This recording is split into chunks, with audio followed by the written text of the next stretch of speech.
Hey everybody, welcome back to another episode. Today I've got Mike and Ligia on the podcast, and this is a beautiful couple. These are like two beautiful human beings. You should see them. I'm staring at them right now, and I'm like, man, I hope I can stay in as great shape as these guys. So in 2016, they escaped the corporate world, dove full time into real estate market together. Since then, they've launched multiple real estate investing businesses across different asset classes to combine tremendous cash flowing financial returns with incredible tax benefits. They are currently active land investors and coaches, as well as partners in more than 1,000 multifamily units, apartment complexes. As real estate entrepreneurs, they love enjoying ultimate lifestyle freedom while developing on their mission and making significant impacts to both investors and the communities that they serve. When they're not busy giving back and serving others, you can find them at home, hiking in the mountains of Colorado. It is so great to have you guys on the show today. Welcome. Thanks, Brandon. Yes, Appreciate thank you having you. us on.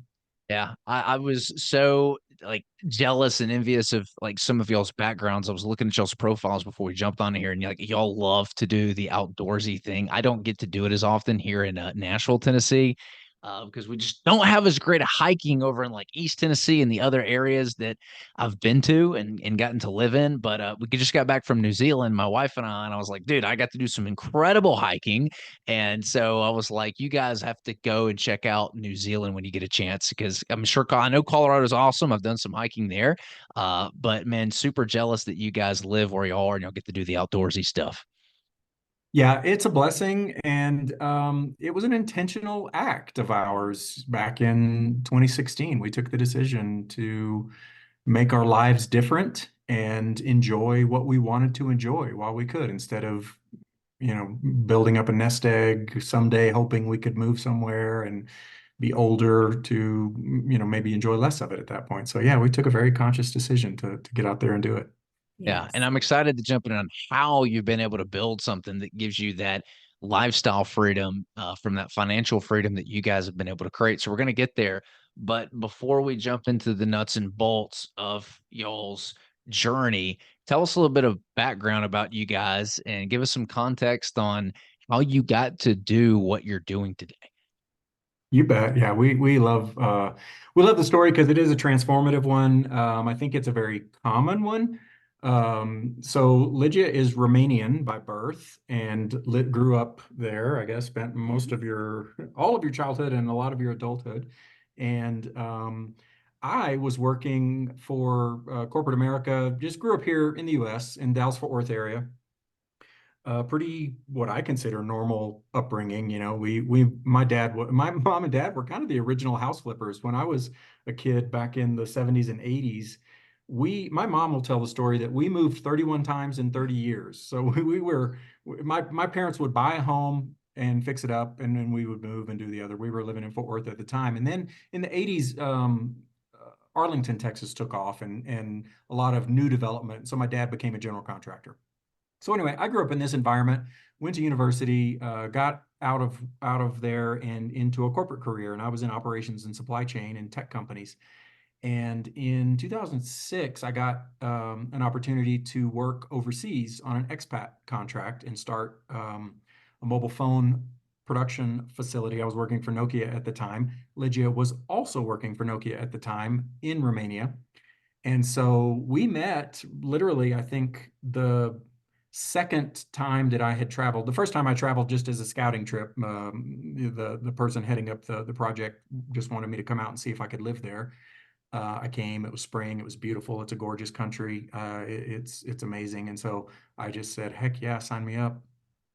And so I was back, I think a month later, in the office, and just, Lygia and I saw each other, and both of us had some sparks fly pretty instantaneously there. And so we had a office romance, I guess, you would call it, Yes.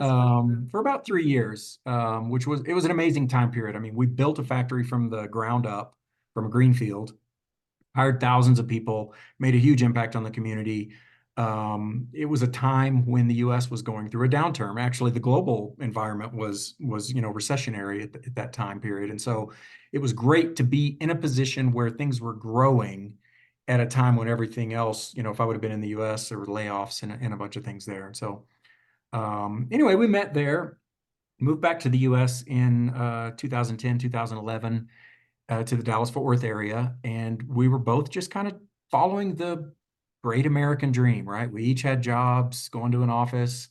I was working for Microsoft at the time. They had purchased Nokia, and I went over as a part of that. And I had responsibility for a team across all of the Americas. And so I was traveling, I don't know, 25 to 50% of the month, just visiting different offices. It was a grind. And in 2016, Lygia and I both found ourselves out of a job. So Lygia was working for a healthcare company. They closed their office in Dallas and moved to their headquarters in Little Rock, Arkansas. Sorry, Fort Smith, Arkansas. Microsoft did a similar thing to our Dallas office, and I didn't want to move to Washington, and so I got let go. And it was right at the same time, and we had not diversified in any way, and so that was, the income spigot just stopped, and our immediate reaction was, man, we got to get jobs. And so we started doing all the things you would do to get another job, resumes, networking, headhunters, all that kind of stuff. But it was just a really nagging, sinking feeling in the stomach every time I would go on an interview. And I was interviewing with larger tech companies, Teslas, Apples, different things like that, which, most likely would have meant a relocation to the West Coast. I had a few interviews with Amazon, and those were like for fulfillment centers that were popping up in remote places that I wouldn't have wanted to live in. And yeah, I was feeling sick. And, Lygia and I took a moment really just to think about, is there something different we could do? And we had heard about people that were flipping land, really buying and selling vacant land, just buying it cheap and selling it at either owner financing or, cash sales for crazy returns, like triple digit returns on a deal, right? You buy a property for 5,000, you sell it for 20. Just these kind of things. And so I had purchased a toolkit, but I had never taken a look at it because I was working full time and traveling and doing all the things that we do when we work. And so anyway, we decided to take the leap. We just said, let's give it a go. We had a chunk of money in the bank. We had obviously time on our hands. And so we said, let's give this thing a go. And Rich Dad, Poor Dad, which is a familiar book for almost everybody you talk to in the real estate space. But we had recently revisited that, and that had spurred this idea of getting out of the rat race and finding cash flowing assets and being investors and business owners. And so all of this was really coming together at a singular moment. I have $2 from a previous marriage that were also adulting. Let's say they were getting into university age, and so all of these things really removed a lot of typical barriers that people would have, like providing for a family or risk tolerance or all these types of things. And so, yeah, it was in that moment that we just said, "Man, let's give this a go," and we did, and we found a coach, and we ramped up a successful business. We were astounded at really how quickly we could grow something. And, the margins in the land business are so fat that you can really be a bad business owner and really make still a lot of money. So that was an appeal for us as well. Like the risk tolerance was big. And then, yeah, we did that for about 3 years. We created a problem for ourselves of making too much money, and hence we were paying too much in taxes. And so we saw a tax bill, I think, one year, and we were like, we got to change this. And so we started looking at depreciable assets, and we decided we wanted to go into multifamily investing. And so we've diversified, and we do a little bit of that, as you mentioned. And so, yeah, right now we're kind of doing both. We started last year some coaching in the land industry just as a way to give back. We love watching it transform other people's lives. And that's a little bit the more than a nutshell type story of our meeting and where we are today. I know that the listeners are kind of curious here. Like, what do you remember what the tax bill looked like that made you say, "Oh my God, we've got to do something like this. Like, we've got to figure out how to get this down." Yeah, it was a five-figure tax bill, right? I mean, I don't remember the exact number, but it was like 35,000, or it was some insane, we just hadn't really prepared for that because I know the first year we operated at a loss because we were starting up our business. We didn't really have significant sales. and we were investing in the business. We were buying properties out of our own money. We weren't using any bank financing or leveraging or anything. And the second year, I think, was kind of our break even, where we did that. And so it was minuscule, but then that third year really kicked in, and we had, 6-figure income, and just, yeah, it was nuts. And there's not a whole lot of expenses you can take outside of the normal business expensive in land, because it doesn't depreciate, and those types of things. And so yeah, it was a sticker shock for sure. Yes, back then Yeah. it was a sticker shock, and we knew that we wanted to grow. So the following years there will be even bigger tax bill. So we kind of wanted to find a solution right there. Yeah, exactly. Yeah. So you guys had built this as a successful operation, and I know there's a lot of entrepreneurs listening, so I want to kind of get into the nuts and bolts of your business and how you run and how you manage and operate things. But it sounds like you guys got fired, were in a pretty good position, like didn't have to go out and immediately get a job, had some savings saved up, and said, you know what, let's give this whole land flipping thing a shot. Built that business up, successful to the point where you're like, oh my gosh, I've got tax problems now. And then you added, the multifamily space to your portfolio to capture some of that depreciation and utilize some of those benefits, be able to kind of offset some of your taxable liability there. Now let's kind of, kind of skip, maybe a year or two here, the ramp up season. You've got an efficient business flipping land. What does that look like exactly? If I'm looking at a funnel, which is, I think all any businesses are, right? At the top, you've got new leads coming in, or you've got marketing to generate those leads, and you've got a sales process, and then maybe a follow-up process, and then you got a closing process, and it kind of spits out deals at the bottom for you. What did y'all's, or what, if you guys are still doing it, which it sounds like you are, what does your current business model look like? What's the team look like? What's the funnel look like? Yeah, so the funnel is so we run an end-to-end process. So we're buying product and we're selling product. And on the buy side, it's a lot of direct marketing. So similar to flipping houses or other models, where we're doing a direct outreach. We're identifying who owns land in the markets that we want to shop in.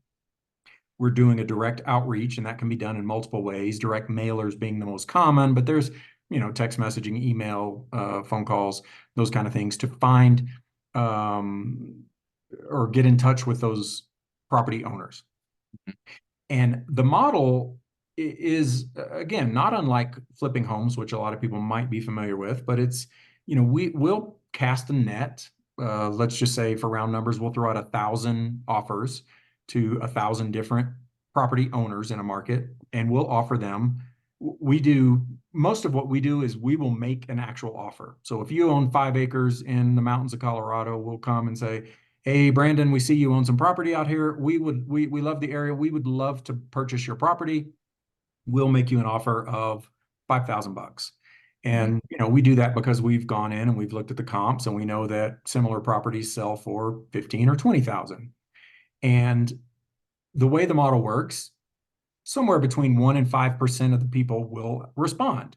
It's a low response rate because we're making a really low ball offer. We get some angry people that respond and say, how dare you make me an offer for this property? But there are other people that just are tired of either paying property taxes every year. They know they're not going to do anything with that land, or they inherited property and they just want some cash for it. Or maybe they're in a sticky situation. Somebody passed away, or they got a divorce and they don't know how to even go about selling their land. A lot of what we'll do is we'll try to problem solve for people. We'll come in and say, hey, we work with the county. We know what kind of forms you need. We'll help you get all this stuff ironed out. And so we'll add value in service to them. But anyway, that's how we generate what you call leads. And then, we transact some percentage of that. When we first started, we were super picky about the properties that we wanted to buy. We would look and see, oh, it's got a slope on it, or yeah, whatever, anything. We were super picky. Now, looking back after years of being in the business, we know that you can literally sell any piece of property. There's somebody looking for exactly what you have. Right? There is somebody who wants the ugliest property you can think of. And you just got to find it. Yeah. So, somebody wants to build a ATV track on something, or somebody wants a cliff on their property. I don't know. It's really weird, but there is a buyer out there for every piece of property. And so we were really reluctant buyers at first when we started. And that knowledge really comes after years of experience dealing with potential buyers and to see what people really look for. Then people are so different and their motivations are so different. And then on the sales side, just, once we have a property in inventory, um, you can access really almost any marketplace. So there are free channels like Craigslist and Facebook. We do a lot of business there. They have marketplaces where people are looking for land in certain markets. There are paid services. You can commission realtors, which we've done many times to do all that. And then as far as running the business, you can do it any way you want to. When we started, we were each other, just doing everything, soup to nuts. Now we leverage part-time, contract type workers, depending on where we are in the business. Right now, we're ramping up acquisitions a lot, and so we'll leverage people to help us get mailers out, or do things like that. There are automated services. You can buy lists. The county is the master list holder because they know who all their tax holders are. But in real estate, there's all these service providers who will get that information for you for a fee. And then, like I said, on the sales side, there have been times where we've had people helping us with sales. Taking screening calls for leads, actually doing the sales. It just really depends on the seasonality of our business and where we are and what we want to do with it. But, we know people who run their business like a business and just are a business owner, and they have a team and they outsource, so to say, or hire people to do the work. And then, like we've done early business, it can be a one-man show. It just really depends on, and in our coaching program, this is what we try to walk through is like, what's your strategy? What are your resources? Do you have time? Do you have money? Do you have both? Do you have neither? And based on all of that, we can put together a strategy that'll get you where you want to be. There are layers to the land market. There's similar to all real estate markets. There's middlemen, right? There's wholesalers. There's people who will buy a bunch of property and they just want to sell it wholesale to other land investors. And so they'll, somewhere in the middle of whatever the profit margin was, you can buy and sell and still make margin on both sides. There are people that just lend to people need capital. And so there's lenders. There's a lot of what we do is owner financing. So we have promissory notes. We're like a bank. They're similar to the car market. You can buy and sell a portion of these land notes to give people interest or have capital to use. I mean, it's a really, it's a cottage industry, but it's not unlike many of the others out there. And as such, it has a lot of services attached to it. But it's a great, super flexible business model. Like I said, it's low risk, high reward. And so it's just it's super attractive. And it's our cash cow today. It's why we love it. So we just stay in it. What does your current team look like today? Today it's us and a couple of VAs. Like we have, I would say 8 or 10 on tap, but we're only using a few of them at any given time. Like I said, we're having to acquisitions right now, and so we have people just running on that side of the business. It's a very minimal cost. But then, like any other business, we obviously have our extended team, CPAs. Right. You don't have to rely on too many. It's not like multifamily where you need a really strong legal, somebody that's working up your contracts and PPMs and those kind of documents. There's really not anything like that. Once you have your standard templates in place, it's kind of plug and play. Are y'all VAs like local here in the States, or are y'all using like Philippines-based VAs or anything overseas? For the front end of the business, it's a lot of overseas because it's a no touch type interaction. It's really just handling transactions. But anytime we get somebody that's going to be dealing with clients or potential clients, we like to have US based just for the time zone and then for the language, obviously. I'm asking because I'm seeing more and more of these small businesses that are being run by virtual assistants, especially overseas. The attraction is the talent level that you get for what you pay. And, the Philippines, especially because they don't have like a lot of accents. So a lot of people are hiring them for like cold calling Yeah, it's an jobs, and you English can't tell. is a Yeah, first language. Yeah. English is a first language, but I mean, it's just amazing what you can get for $10, $12 an hour. I mean, you're almost getting like, B plus talent here, 80, $90,000, what you'd pay someone jobs, and getting the same level of talent over there. And so I'm thinking that you're just going to see a huge, huge migration of talent away from US based where it's expensive to a lot of these other countries. So if you're listening right now and you have not looked at like Rocket Station or I think Assistedly. There's some awesome services out there. I forget Dan Sullivan. I think he's got a company as well that can help place assistants. So I mean, it's just you can literally run your business. I think Neil Bawa, he's a guy who's big in the commercial space, and he's got like 28 VAs that he uses. So it's an amazing model if you figured it out. And I'm seeing more and more businesses that are utilizing this. Sounds like you guys are one. Now, with y'all's business broken up, it sounds like y'all have got marketing at the top of the funnel, you've got sales in the middle part, and then you've got dispositions, mostly finding buyers at the very bottom. So very similar to like a house flipping business. We used to flip houses, and so it was kind of a very similar business model. I think what a lot of entrepreneurs struggle with when it comes to marketing, because I'm gonna go on a limb here, and I'm betting y'all are pretty heavy. The marketing budget probably takes up a pretty heavy amount of y'all's overhead. I'm just going to assume that, let me know if I'm wrong here. If that's true, what do you, how are y'all managing your marketing in a way to know that, hey, this is working or this is not working here? Because I think that's what a lot of business owners struggle with. It's like, how do I know that I'm getting a good ROI on my spend? So how do you guys track that? How do you know that you're getting a good return on investment for your marketing spend in your business? Yeah, it's a great question, and I spent my career in operations and supply chain, and so it's all about metrics and dashboards and tracking the key indicators that are really leading to a profitable business. Yeah, I would say outside of just the acquisition cost of properties, buying land, yes, our overhead expenses are for sure marketing driven, but more in the acquisition side. On the sales side, our marketing spend is very, very minimal.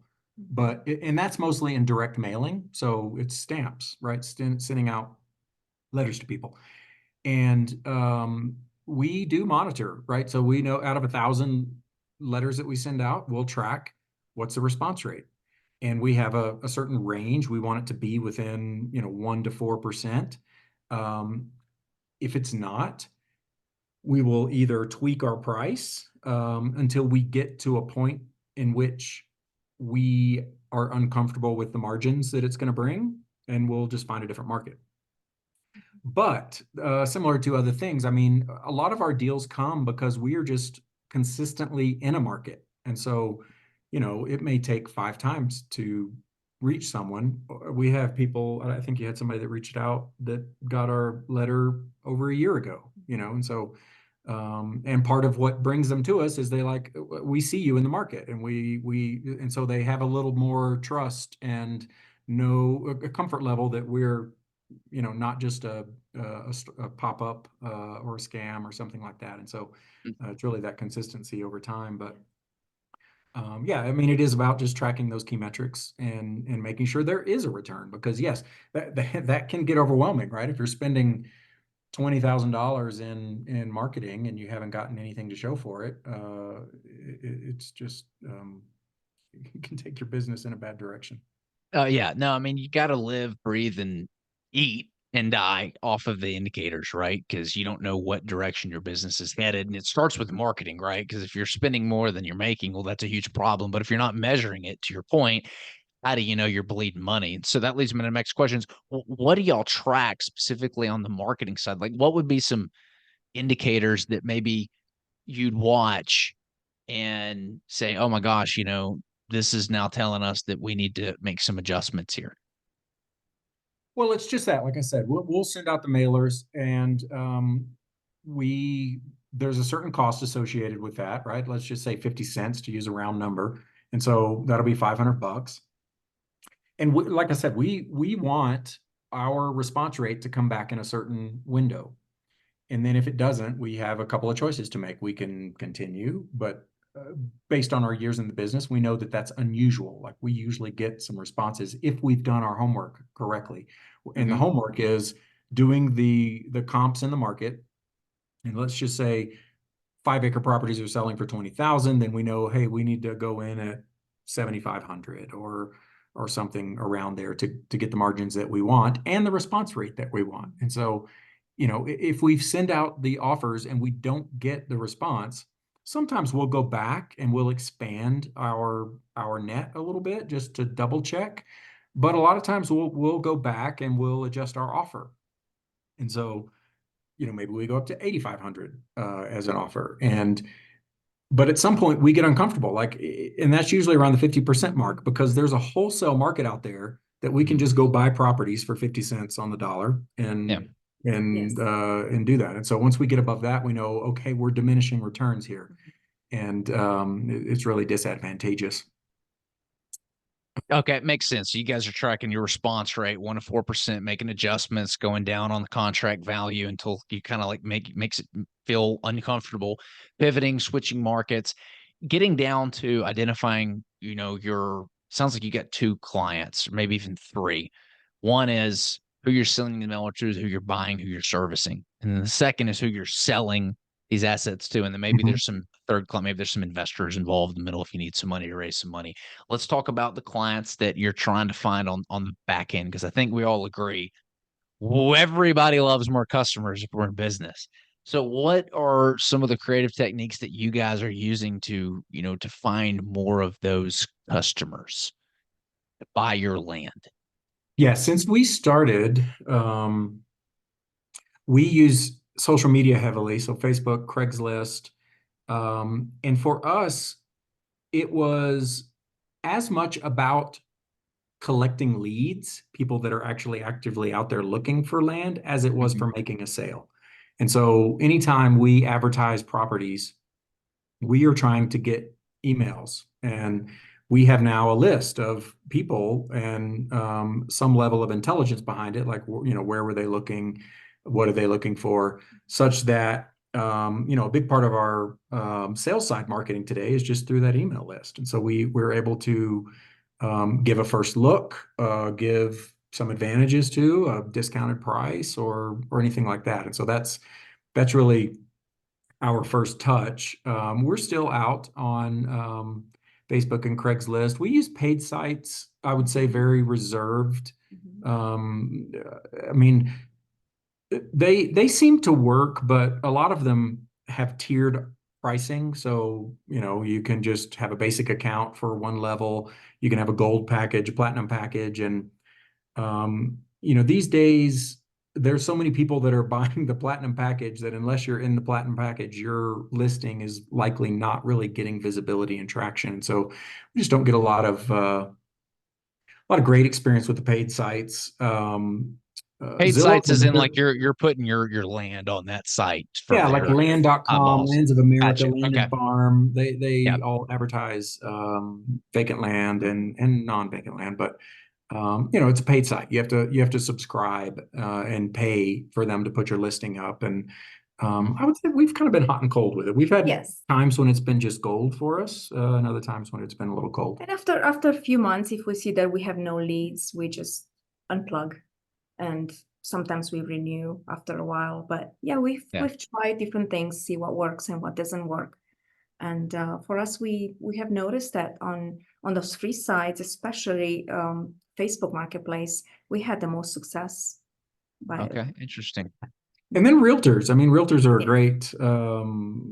They do all the legwork for you, right? They'll get pictures. They'll post across the different sites. They'll shake the trees and field the leads. And typically those are cash deals as well, right? People that are working with a realtor usually have some kind of financing already secured. And so, those have been pretty helpful in certain markets, I would say. I want to pivot gears here a little bit because you guys are married, and I can just tell you guys have made it work. Y'all still got like that spark, and not a lot of married people can go in business together. I always thought I was going to marry someone that, wanted to build the empire, and she wants nothing to do with real estate whatsoever. She's in aesthetics, and she's as passionate about that as I am about real estate and business. And I found that it was very fun and very enjoyable to have somebody that doesn't speak the business language that you can just unplug with. And now I'm kind of thinking like, oh my gosh, I can't imagine if I'd married someone that I worked with. Like, how would I turn it off? I would just get sick of what I do. So maybe you could share with the audience, for those that are with their spouse in business, how are y'all making it work? I'll let you give a first shot at it. I will start a little bit. So first of all, I feel really, really blessed because we really like each other, and we love to work together. We do have different set skills, and I have been in an administrative role all of my life, and I love being in a supportive role. And Mike is more of the, he's overseeing our businesses. He keeps us on track, and I think we fit together really, really well because we like to do things in different ways, and we just love to support each other. And I think that is what makes it work. And I think we are very good about unplugging in the evenings. We don't talk business at all. After a certain time, we just like shut down, change the hat, and we just enjoy our evenings together, our weekends together, our time off. And I think it's been wonderful so far. But when you say support each other, what does that look like? Can you give us some teeth to that? Yes. So I think Mike sometimes, when we are working together, I see him more like my boss, and a partner, obviously. But I like to support us in what we do, like administrative tasks, for instance, or we divide tasks between each other, and we're not at all defensive. We're not territorial or defensive, and we communicate very well. So I think that's what I mean by supporting each other. He does what he does, and I do very different things, and we kind of complement our activities together. Sounds like you don't let your egos get involved. It's like, all right, in the business, like you're the boss here, but then you unplug, you take that hat off, and you're husband and wife, and that kind of hierarchy is gone. That can be difficult to do. So props to you for doing that. I mean, it sounds like the key there is removing your ego. Yes, and I think removing, like putting a different hat. For me, when we work together, Mike is not my husband. Like I don't look at him, oh my gosh, you cannot ask me to do the things because I'm your wife. Or we're just becoming different when we work together. We're partners. I also see him more like my boss, and I don't mind it at all. So I would also imagine that maybe for some women that would be hard to do, but for me, it's very natural. Yeah, I would add, I love all of that and agree. We got married later in life as well, right? So it was a second marriage for me, a little bit later in life for you. And so I think just from a personality perspective, and as you mentioned, an ego perspective, we're a little mellower.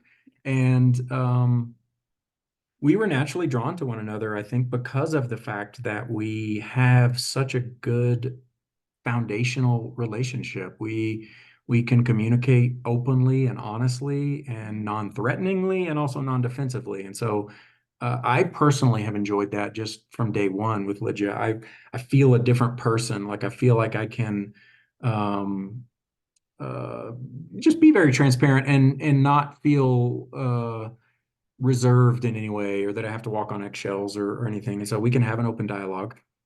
And then the flip side of that for me is Ligia had a lot different risk tolerance than I did. Like I grew up with a strong leaning towards safety. Like I needed money in the bank. I need to know that I have a paycheck coming in, and Ligia had a lot more tolerance for taking on risk, and I think that really was helpful in leaping into entrepreneurship and running our business and knowing that, hey, let's take a big swing, and if we don't, if we strike out, okay, we strike out and we either try it again or we get jobs or whatever, but it'll work out. And so all of these factors, I think, really help us navigate all that. And you mentioned Dan Sullivan earlier. We're big fans of his, and the whole free focus buffer day concept is something we took into usage last year, I would say, just to help a little bit of that, to have these zones where, hey, let's recharge, let's not talk work. Not that we won't talk work, even in the evenings. I mean, well, if something's up, it's not like we say, hey,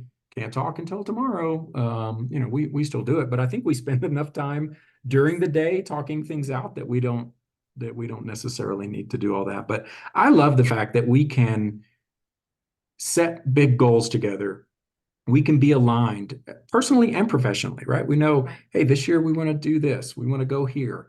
We're taking April off, and we'll go visit Lygia's family in Europe, and we'll spend a week in London, or a week in UK, 2 weeks in Romania, a week in Spain. Just we have this great lifestyle, and that's what drives us both. And so we know, hey, let's just get crap done.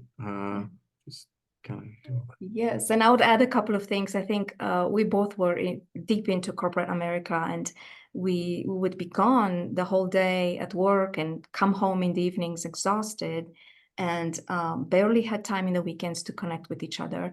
And on the flip side, now we work together. We have the same why. We're not extremely passionate about flipping vacant land or whatever we do, but what we're passionate about is the lifestyle that it gives us. This freedom of schedule, freedom of time, freedom of taking a month off and going to Europe and work from there. And together, we are not limited by anything. I think that gives us also that desire to make this work. And it's been a great ride so far. You're here.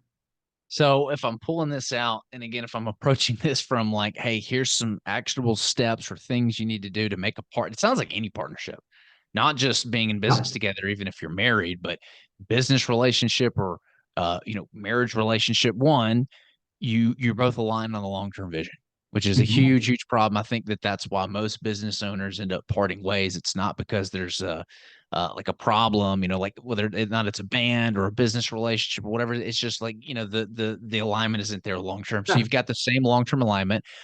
You have complementary risk profiles. You said that you're very risk averse and want some money in the bank. She said, like, hey, wow, let's get this thing moving and grooving, right? You got to risk money to make money. And so you complement each other, where I'll bet that maybe if you're probably willing to take these huge, enormous risks, he might kind of pull you back from driving the business off a ledge. Whereas he might have some like, hey, I need to get started, and you kind of pull him across the starting line in that case. So you've got some different risk profiles there.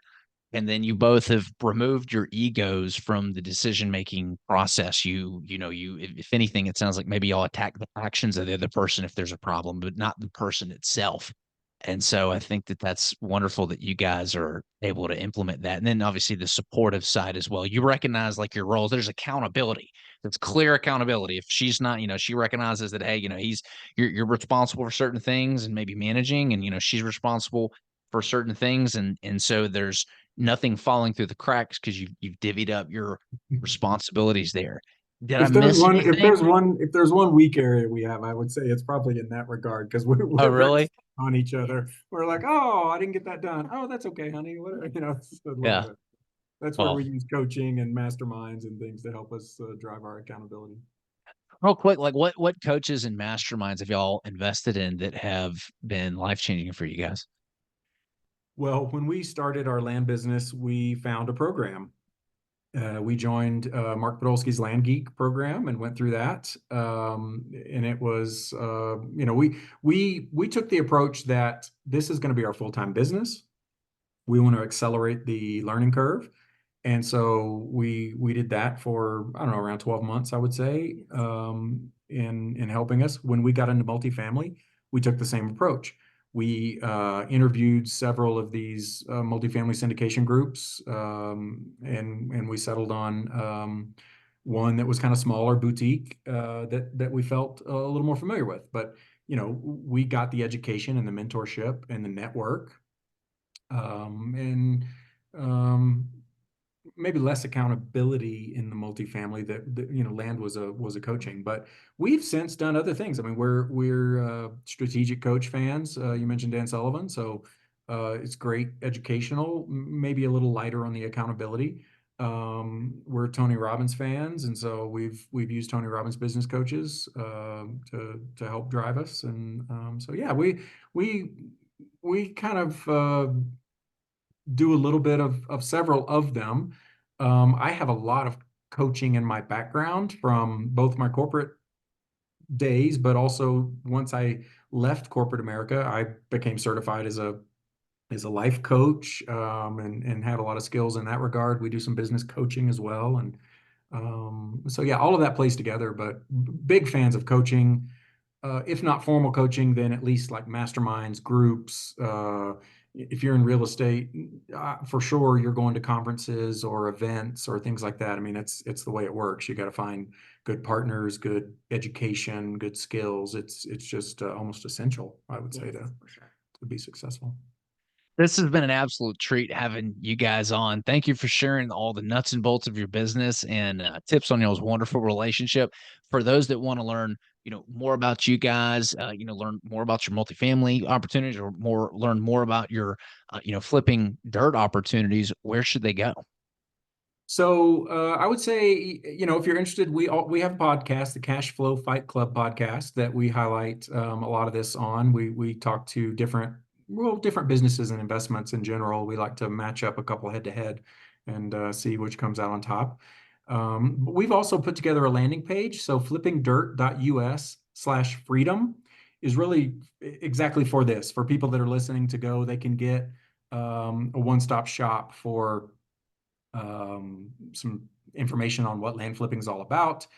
We have some contact information there. If you want to email us or call us, you can schedule a call. We love talking real estate or business in general. So those are probably the best places that they can funnel through to us.